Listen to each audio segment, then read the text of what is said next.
Olá, meus irmãos, é com grande satisfação que estamos aqui, a convite da Sociedade Espírita Círculo da Luz, dessa tão querida cidade de Osório. Aí morei muitos anos, tenho muitos amigos ainda, e também muitos irmãos espíritas, a quem eu agradeço, em especial o Círculo da Luz, pela oportunidade de servir a nossa doutrina. Hoje nós iremos falar de um assunto muito importante, que é o uso dos bens da terra. Está lá na parte 5 de O Livro dos Espíritos, falando sobre a lei de conservação dos gozos de bens terrenos. E esse uso dos bens da terra nos traz ensinamentos muito importantes e muito modernos. Então vejam só, eu vou trocar a tela aqui para a gente ir acompanhando o nosso roteiro. Mas é preciso primeiro, nós vamos abordar o uso dos bens da terra da pergunta 711 até a 714 de O Livro dos Espíritos. Mas lá na pergunta 706, a espiritualidade, através da pergunta de Kardec, nos define o que são esses bens. Kardec pergunta: por bens da terra, unicamente se deve entender os produtos do solo? E a espiritualidade responde: o solo é a fonte primacial, é a fonte primeira, de onde dimanam todos os outros recursos, pois que, em definitiva, esses recursos são simples transformações dos produtos do solo. Por bens da terra se deve, pois, entender tudo de que o homem pode gozar nesse mundo. Então veja, porque realmente o homem sempre gozou dos bens da terra para sobreviver. Mas, com a evolução, hoje nós temos bens que podem ser os bens intangíveis, e que podem, a princípio, não serem bens da terra, mas que são guardados em meios que são originários da terra. Mas isso é um debate muito aprofundado, muito intenso também, sobre o que é o que não é os bens da terra. Afinal, como o Espírito diz, é tudo que o homem pode gozar nesse mundo. Mas aqui nós vamos nos ater primeiramente a esse primeiro entendimento do Livro dos Espíritos. Então sigamos lá. Na pergunta 711, então, de O Livro dos Espíritos, nos diz que o uso dos bens da terra é um direito de todos os homens? Então, será que todos nós temos direitos a esse uso da terra? Mas no mundo moderno tem tanta gente muito rica, gente que é bilionária e tem gente que é paupérrima, Mas o uso dos bens da terra, como nos dizem a espiritualidade, uma resposta muito curta. Esse direito é consequência da necessidade de viver. Deus não imporia um dever sem dar ao homem o meio de cumpri-lo. Então é direito de todos os homens.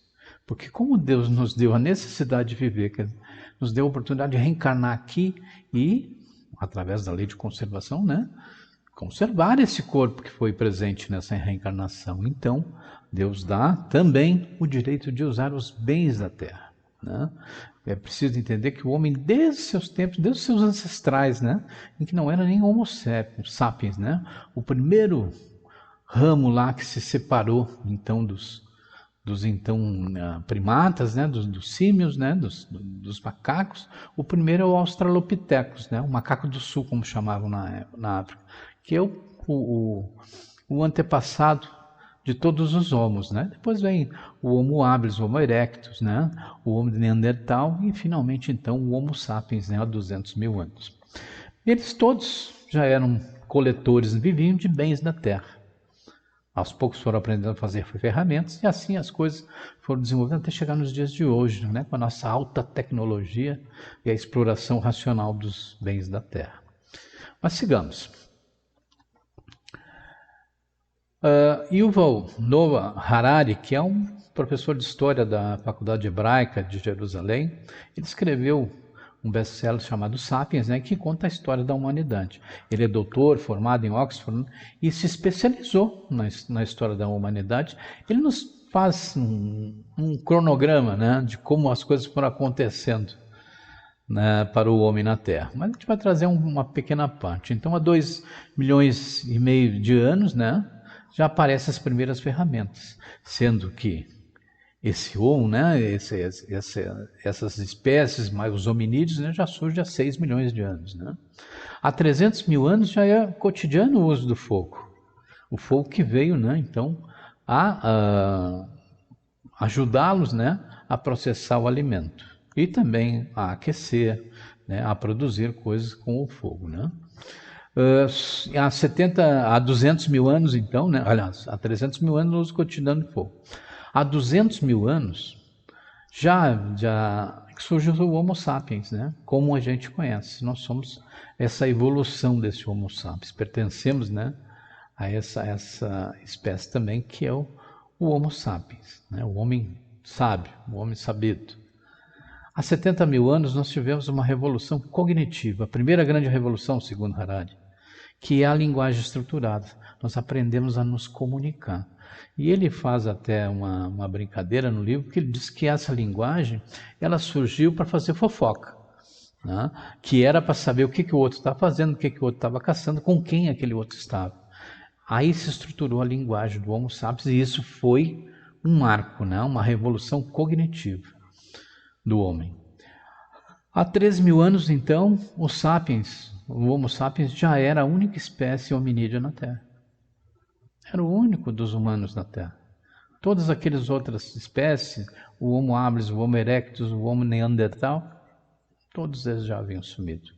Muito em competição desse ser tão mais inteligente, tão mais racional, que é o Homo sapiens.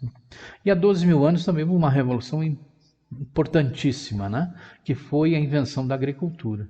Um dia uma mulher, naqueles grupos nômades, né? Eles paravam em alguns lugares, depois que esgotavam os recursos dali, eles andavam adiante. Um dia ela jogando os restos na terra notou que algumas sementes brotavam. Então ela pegou aquelas sementes, viu qual era, e lançou num pedaço de terra. E aí viu o que nasceu. E aí começou a cultivar aquilo de maneira, né, sistemática, né, e a colher aqueles frutos. Nascia aí a agricultura, e a agricultura iria então proporcionar que os homens tivessem assentamentos permanentes. Já não precisavam mais andar de tempos em tempos trocando de lugar, porque já teriam de onde colher o seu alimento.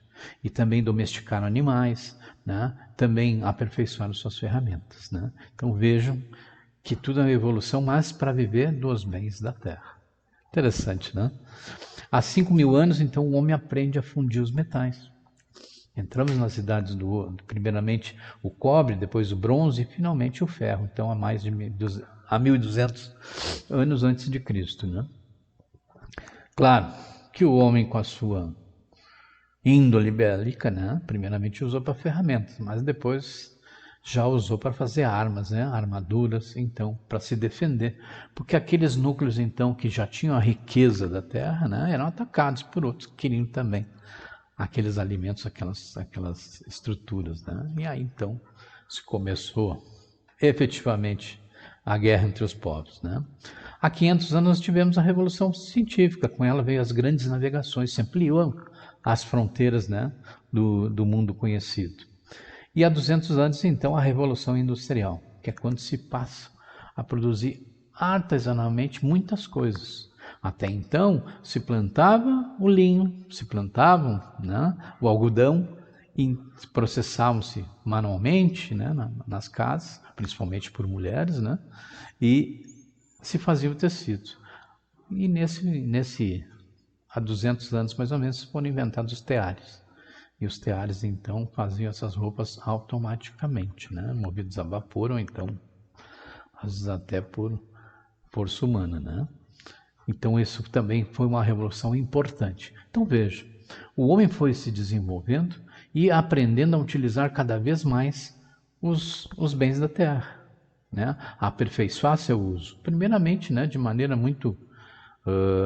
é que eu posso dizer, com vários excessos, né? E sem muita efetividade. Mas a tecnologia foi desenvolvida e o homem cada vez mais utiliza os bens da terra de maneira mais racional. Ainda que, né, a gente ainda maltrate muito o nosso meio ambiente, maltrate muito os animais, já vista enorme número de extinções de animais que aconteceram nos últimos 500 anos. Então, veja, o homem ainda, apesar de ganhar esses bens da terra, apesar de aprender a utilizá-los, ainda comete muitos excessos também. Mas sigamos adiante. A gente vai trazer também algumas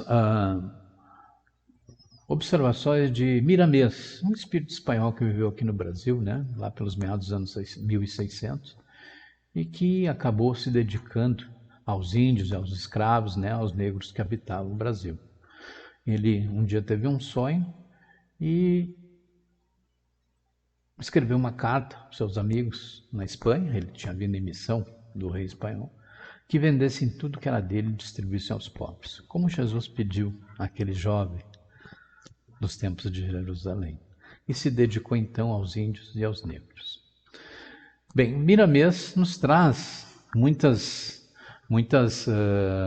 visões interessantes, né, a respeito disso.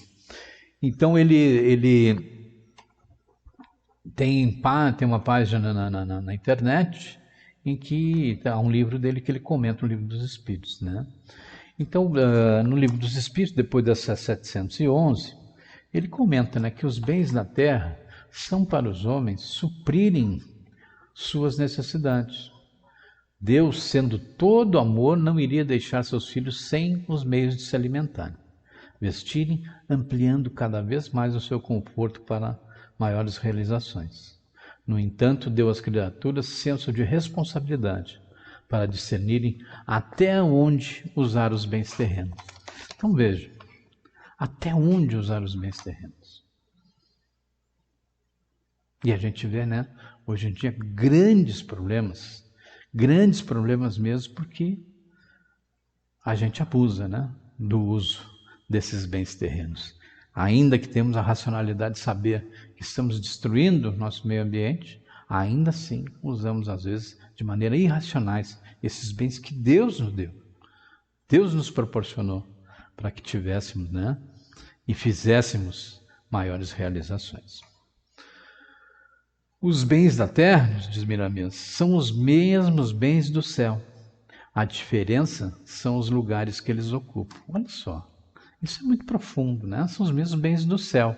Claro que com outra visão, com outro uso, né? E com outra percepção de quem são esses bens.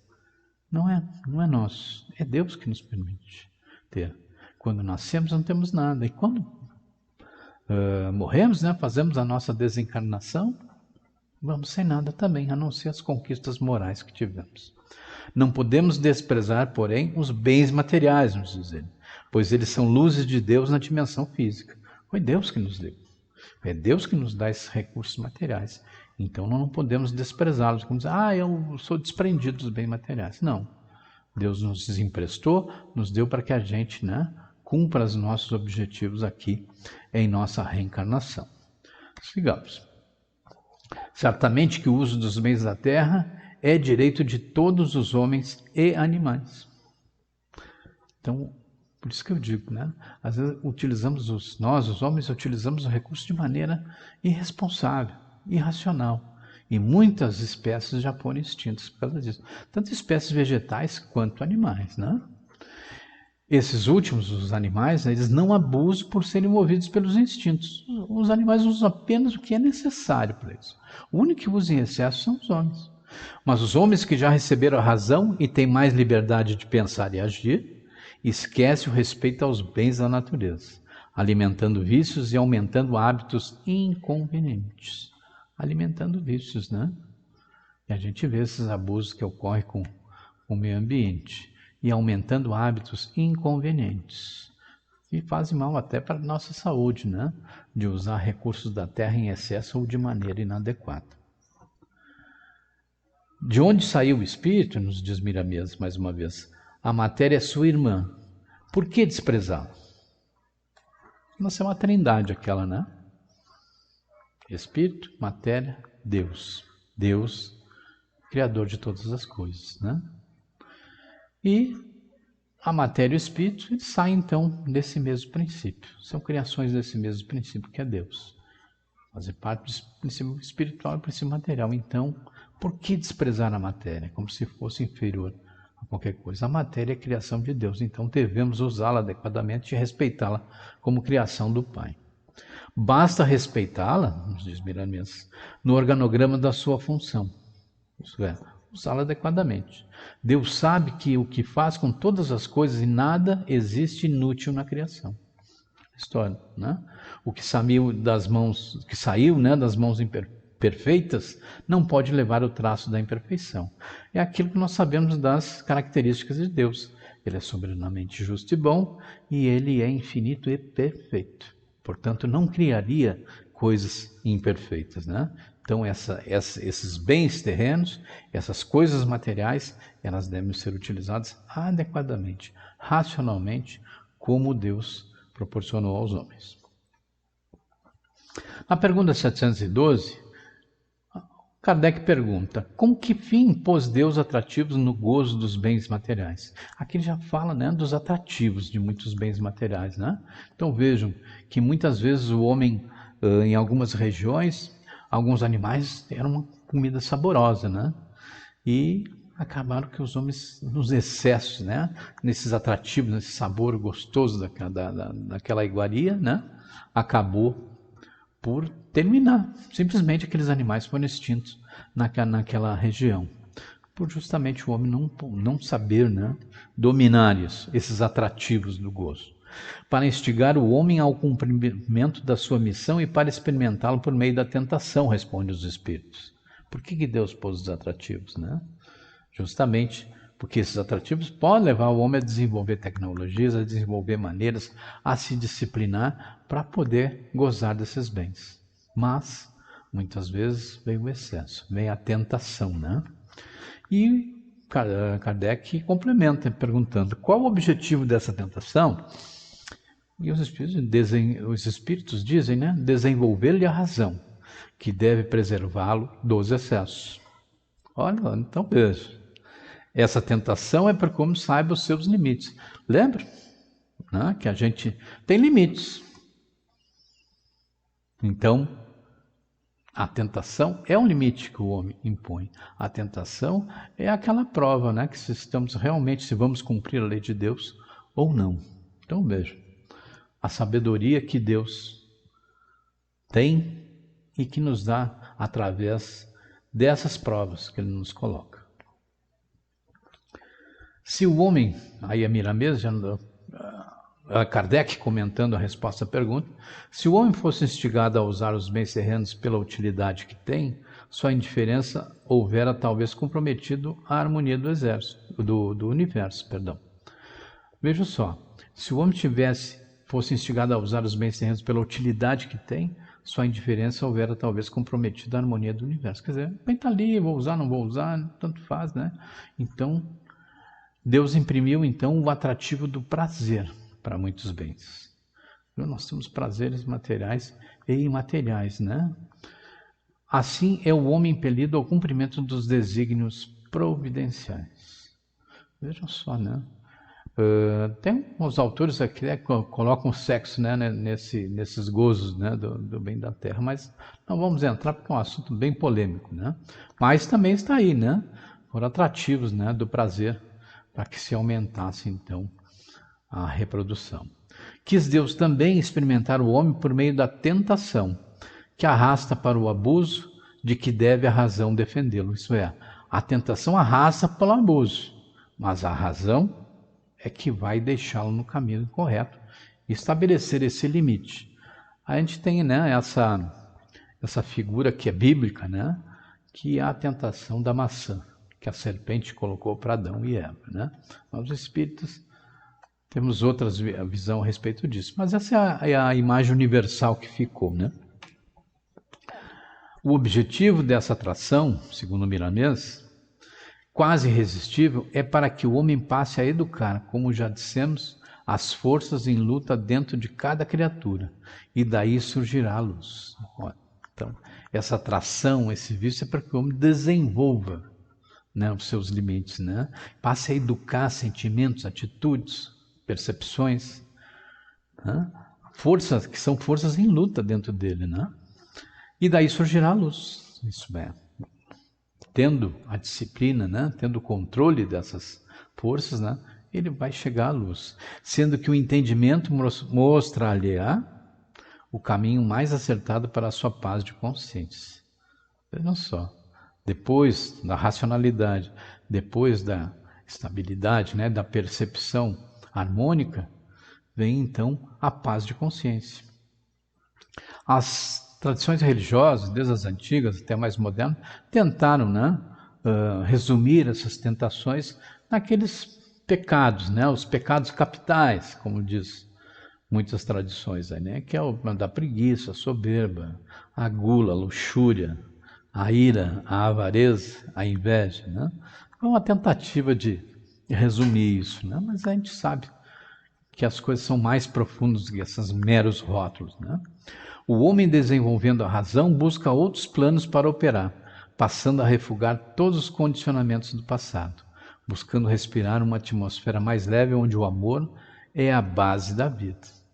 Olha só, que razão não tem nada a ver com o amor. Então aqui a espiritualidade nos diz, não, o homem quando desenvolve a razão, né, busca outros planos, né, tem outras percepções, outras maneiras, né, mais positivas de desenvolver, né, a sua passagem aqui, né, buscando respirar uma atmosfera mais leve, onde o amor é a base da vida. Então, a atmosfera mais leve são fazer as coisas da maneira certa, né? Vai ser tudo mais leve, mas porque a consciência vai estar tranquila também, né? Vamos lá. A pergunta 713. Traçou a natureza limite aos gozos? E aí, o que vocês acham? A gente vê a gente vê animais, né? Que se alimentam, às vezes vão lá, comem uma frutinha, vem outro, termina aquela frutinha, aquele desperdício, não é verdade? E eles saem buscando novas sementinhas, os bois comem o pasto, né? Cavalos comem pasto, né? Na medida, quando eles saciam, eles param de comer. O homem não. O homem, muitas vezes, né? Na sua alimentação, a gente se passa mesmo, né? E acaba por ganhar quilos a mais, né? Desenvolver doenças e tudo mais. E olha a resposta então dos espíritos para essa pergunta, né? Se traçou a natureza limites aos gozos. Traçou para vos indicar o limite do necessário. A gente sabe o necessário, né? Mas nós acabamos burlando, né? Essas leis da natureza e as leis de Deus também.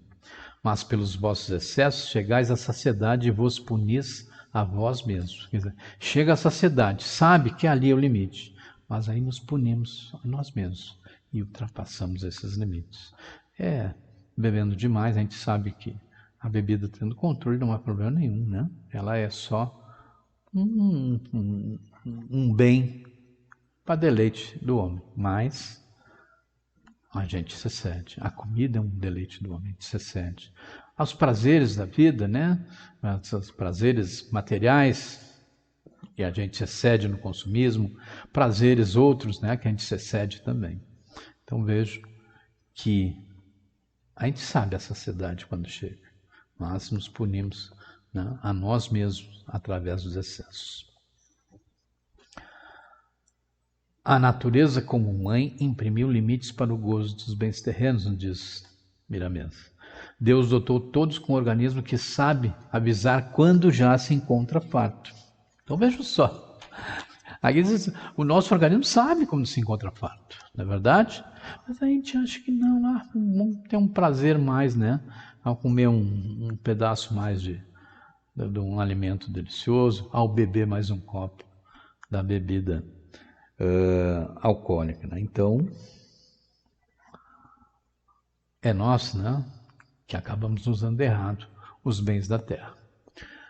Quando a imprudência passa dos limites, esse organismo sofre as consequências para se educar. É nesse sentido que muitos sábios aconselham o caminho do meio em tudo que se faz. Veja, eu falava de bebida, de alimentação, mas os bens da terra eles geram outros bens para nós. Tomar como exemplo os automóveis, né? A gente pode, é muito gostoso, né? Dirigir um automóvel bom, com um motor bom, né? Com recursos bons. Mas às vezes a gente exagera, e aí passa da velocidade. E anda em alta velocidade, daqui a pouco acontece o inevitável. O inevitável não, o inexplicável às vezes, né? Mas que a gente, pelas orientações da espiritualidade, sabe que não há fatalidade. Há um excesso de livre-arbítrio. Então, o homem andando muito acima do permitido pela lei e a velocidade talvez até das condições do carro, né? Certamente está fadado a sofrer um grande acidente e vir a perecer ou ficar muito machucado. Né? Por isso que diz assim, o organismo sofre as consequências para se educar. E quando comemos demais, podemos desenvolver doenças perniciosas, doenças do coração, diabetes. Quando bebemos demais, também uma série de doenças. Ou como usamos errado o automóvel, né? O organismo pode sofrer as consequências para se educar, né? Então, os sábios sempre aconselham o caminho do meio. Deus a ninguém pune. Olha só, a gente sabe, né? Nos dando o livre-arbítrio, Deus não precisa nos punir. Mas, certamente, seremos responsáveis pelos nossos atos.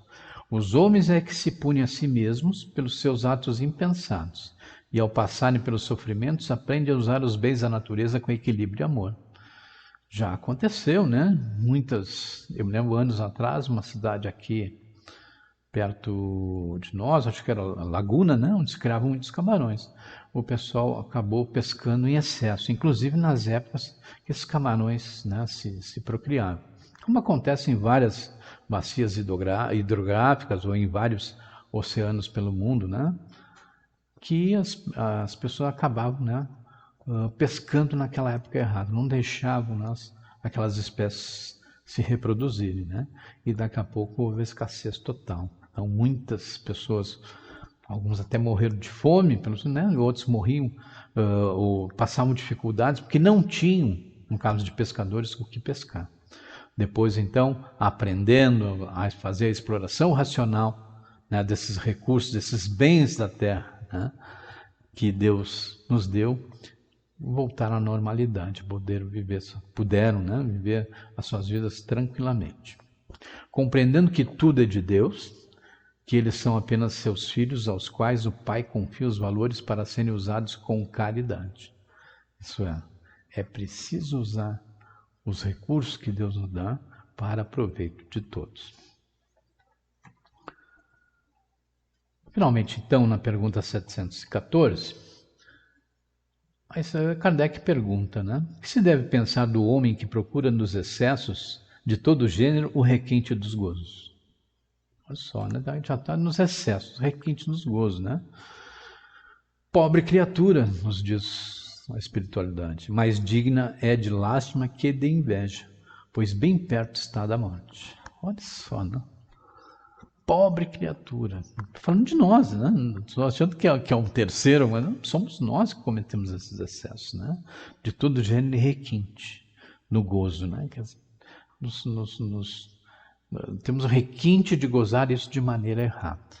Na verdade, é como a gente viu, né? Há muito tempo, o uso irracional, né? Da caça dos animais, né? Que levou à extinção de muitas espécies. A pesca de muitos peixes, né? Mas a caça em especial, né? Graças a Deus que os homens, né, ganharam essa consciência de não usar mais peles de animais, por exemplo, fazendo casacos, né? E ainda se usa, né? Porém em bem menor número. Mas isso é consequência desses requintes de gozo que o homem desenvolve. Aí faz um complemento ainda. Perto da morte física ou da morte moral, né? Complementa Kardec. Pois bem, perto está da morte, né? Diz os Espíritos, e Kardec pergunta se é a morte física ou moral. E a espiritualidade responde, muito simplesmente, de ambas. E realmente, porque a morte física pode vir, porque se esgotamos os recursos de alimentos, né, ou de uma região, ou mesmo de uma lavoura, né? Se continuamos explorando sem dar o devido descanso para a terra, sem colocar os devidos componentes lá, essa terra está fadada a virar um deserto, então não vai se poder mais plantá-la. e pode gerar fome daqueles que dependiam daquela terra. Da mesma forma, de um rio, de um pedaço de oceano, em que se exploram demais os peixes, né? E até em época errada, como o caso que eu contei, e que pode levar à fome, né? E logo pode levar à morte. E à morte moral também, porque esses recursos, se faltarem, serão por imprudência, né, do homem. A sua imprudência pode levá-lo à morte moral e física.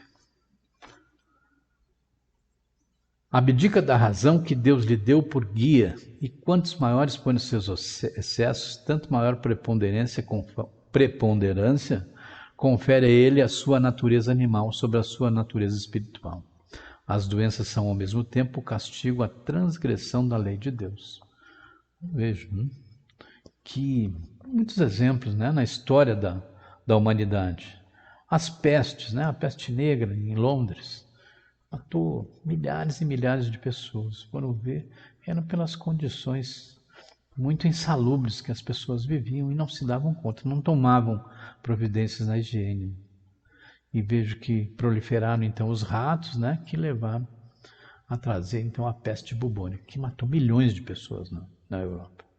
Mas depois, estudos posteriores, né, e já com a ciência mais desenvolvida, se chegou a essa conclusão. E outras pestes que acabaram matando tantas pessoas no mundo. Agora passamos por esse momento delicado com o coronavírus e a gente vê também, né, que muitas mortes poderiam ter sido evitadas, não fosse, né, a imprevidência, a irresponsabilidade de muitas pessoas e governantes. Vejo que a gente precisa, né, como diz ali, né, usar, né, a razão, porque se abdicando dessa razão, certamente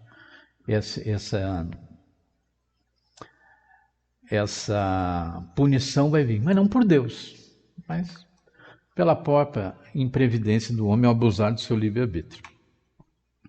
Os gozos materiais já fornecem perigo para a alma, e muito mais os seus requintes, e uso indevido, excessivo, né?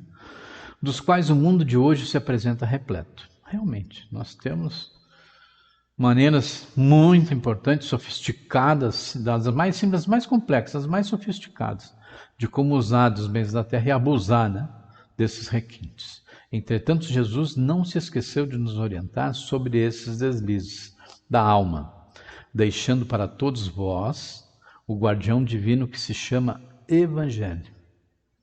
Força essa capaz de modificar todos os sentimentos dos homens. Jesus, então, nos convida já há 2000 anos, não é verdade? A seguir o Evangelho. E seguindo o Evangelho, nós teremos esse bom senso que os Espíritos falam.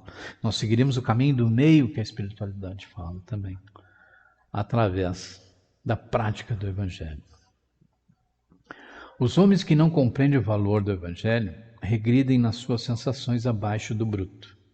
No entanto, aquela satisfação é passageira, e ele acaba por despertar no seu íntimo aquela confiança e esperança das belezas duradouras. O amor começa na afinidade até dos elementos, mas não fica somente nisso. Ele avança e nunca regride.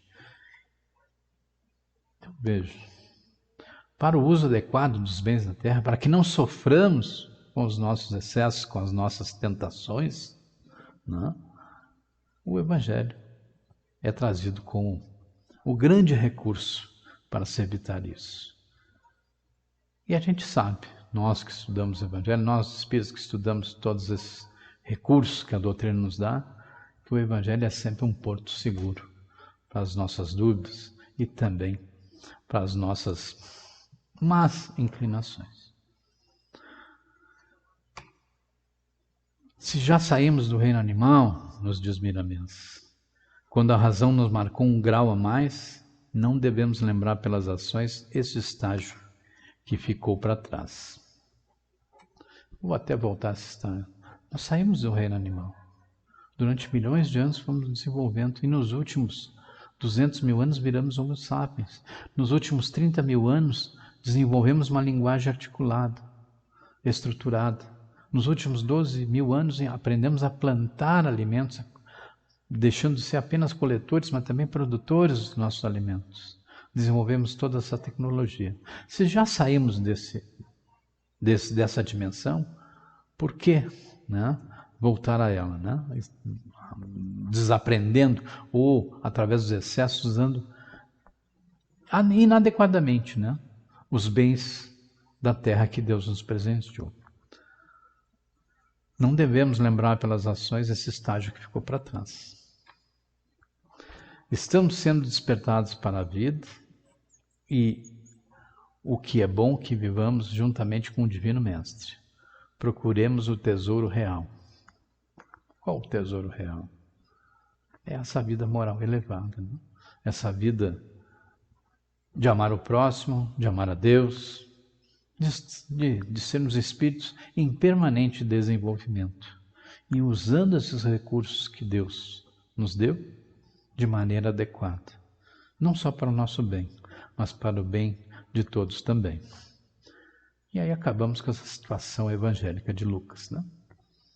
Porque onde está o vosso tesouro, aí estará também o vosso coração. Certamente Deus, ao nos proporcionar todos os recursos materiais que a terra nos dá, colocou ali também o seu coração, porque ama igualmente todos os seus filhos. Sejamos gratos a esse amor, devemos dar o retorno amoroso também, a usar adequadamente, baseados na razão, os bens que Deus amorosamente nos confiou. Muito obrigado, meus irmãos, e que o Pai Maior possa sempre estar nos iluminando e Jesus, o governador da terra, sempre nos abençoando. Obrigado mais uma vez. Um fraterno abraço a todos.